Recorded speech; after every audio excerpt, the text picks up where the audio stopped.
તારીખ 12 જૂન 2025 એટલે કે આજે બપોરે ઓલમોસ્ટ 1:47 આસપાસમાં એર ઇન્ડિયાનું બોઈંગ 787 જે એરોપ્લેન છે એ અમદાવાદથી લંડન જવા માટે નીકળે છે, પણ અમદાવાદથી ટેક ઓફ કર્યાના 2 મિનિટ પછી જ એ પ્લેન થઈ જશે ક્રેશ.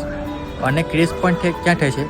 એક અમદાવાદના એક મેડિકલ કોલેજ હતી ત્યાં જઈને એ ક્રેશ થઈ જશે. અને એ પ્લેનની અંદર 230 જેવા પેસેન્જર હતા અને 12 ક્રૂ મેમ્બર હતા. એમ કરીને 242 માણસો હતા એ પ્લેનની અંદર. અને એમ માનવામાં આવે છે કે એ પ્લેન ક્રેશ થયા પછી અંદરનું એક પણ જે માણસ છે એમ ચાન્સીસ ઓછા છે કે જે એ જીવતું બહાર આવે, એમ ચાન્સીસ ઓછા છે. અને કહેવામાં આવે છે કે જે વિજય રૂપાણી હતા, આપણા ગુજરાતના પૂર્વ મંત્રી હતા, એમનું ઉપર નિધન થયું છે એ ક્રેશની અંદર. અને જ્યાં જે ક્રેશ થયું છે, જે મેડિકલ કોલેજ હતી ત્યાંના જે સ્ટુડન્ટ હતા એ લંચ કરતા હતા, ખાવાનું જમતા આ ઇન્સિડન્ટ થયું છે. અને 50થી વધુ જે મેમ્બર ખેલો કે જે સ્ટુડન્ટ હતા એ તેમના 50થી વધુ માણસોના ત્યાં મૃત્યુ થયા છે.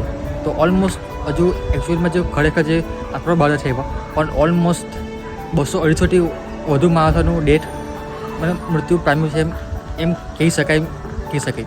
પણ આ વાત પરથી એ જાણવા છે કે ભાઈ જીવનનો કંઈ ભરોસો નથી.